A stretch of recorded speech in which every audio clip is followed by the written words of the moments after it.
How does one game, a brutally difficult, unapologetically niche shooter from a studio almost no one had heard of, go on to popularise a brand new genre and become one of the most influential and controversial titles in modern gaming?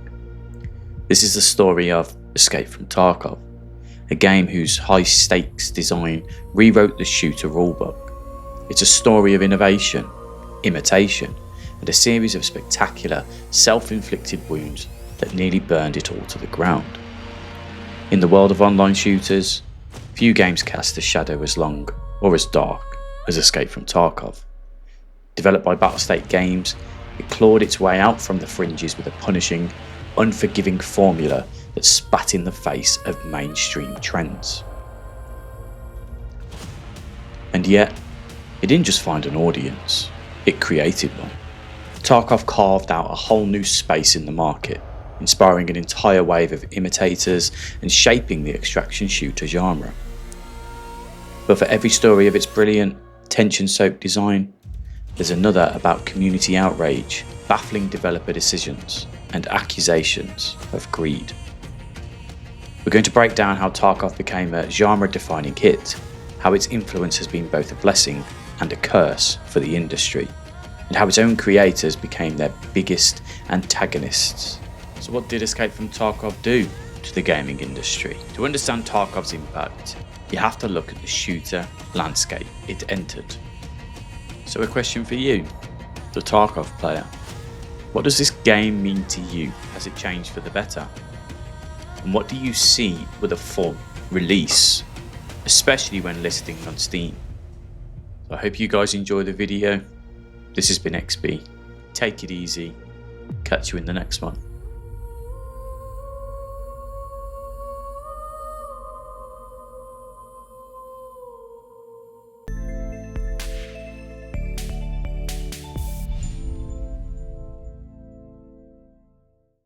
In the mid-2010s, the genre was dominated by two camps: the shrinking circles of battle royales like PUBG and Fortnite, and the predictable arenas of Call of Duty and Counter-Strike. Then Battlestate Games appeared with something entirely different, and unapologetically punishing. Now, Tarkov wasn't the first to experiment with high-stakes looting. Games like Stalker, The Division Dark Zone mode had flirted with similar ideas. But Tarkov was the one to codify it, to make the entire experience revolve around one terrifying rule: what you bring into a raid, you can lose forever. The loop was brutally simple: deploy into a map, fight AI scavs and other desperate players, grab loot, make it to extraction. If you died, your gear, your rifle, your armour, your meds was gone permanently. But if you made it out, the rewards could change your entire stash. This risk-reward balance was electrifying. Tarkov stacked it with a persistent inventory, RPG-style skill leveling, and one of the most detailed weapon customization systems in gaming.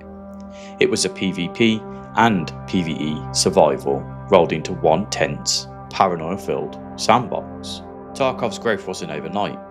It was a slow, steady climb, powered by hardcore shooter fans and streamers who embraced its raw tension. The magic wasn't in polish. Tarkov was, and still is, full of jank and bugs. The magic was in the stories. Every raid was its own unscripted narrative. Creeping through a forest, hearing the crack of a sniper, a frantic Dorms firefight, and that desperate final sprint to extraction with a backpack full of loot. These high-stakes moments made Tarkov perfect for Twitch. Viewers knew the stakes were real. When a streamer lost a kit worth millions of rubles, the pain was genuine. When they escaped against all odds, the triumph was authentic. Battlestate leaned into this with Twitch Drops campaigns, rewarding viewers with in-game loot for watching streams. The hype snowballed. No massive marketing budget required, just pure word of mouth and the adrenaline of the player experience. Tarkov's success lit a fire under the industry. Suddenly, extraction shooters were everywhere. Call of Duty introduced DMZ, a more casual version of Tarkov's loop. Games like Hunt Showdown, Arena Breakout Infinite, Grey Zone Warfare, and Ark Raiders joined the fray. Bungie even revealed that their upcoming Marathon reboot would take the extraction shooter approach. This surge was so intense that New Blood Interactive founder Dave Oshry famously said, "Tarkov has done irreparable effing damage to the game industry." His point? Just like Battle Royales before, the market was now crowded with Tarkov clones, many copying the mechanics without capturing the soul. For all its influence, Tarkov has had serious problems. The difficulty created a loyal but sometimes hostile community, and a massive cheating problem has plagued the game for years, especially devastating at a title where every death matters. But its biggest controversy came straight from Battlestate themselves. In 2024 they announced the $250 Unheard Edition, which included exclusive access to the new PvE mode with persistent progression. The problem? Many long-time players had bought the $150 Edge of Darkness edition years earlier, believing it guaranteed all future content. Battlestate argued that PvE wasn't DLC, but a unique feature, a semantic dodge that community rejected outright. The backlash was immediate and catastrophic. Forums and Discord channels went into meltdown. Battlestate backtracked, first offering temporary access, then promising PvE for Edge of Darkness owners at full release. But the damage was done. Years of goodwill vanished in days, replaced by a reputation for broken promises and tone-deaf decisions. Escape from Tarkov is both a titan and a cautionary tale. It proved that punishing difficulty and high-stakes gameplay could reach massive audiences. It inspired a genre that now dominates parts of the shooter space. Its influence is everywhere.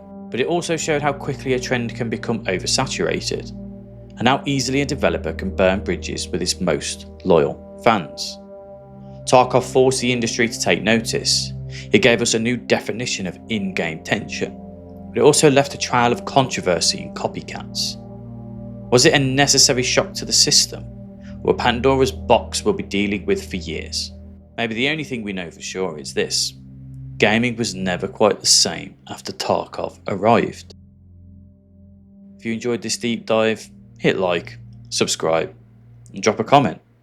What do you think is Escape from Tarkov's true legacy?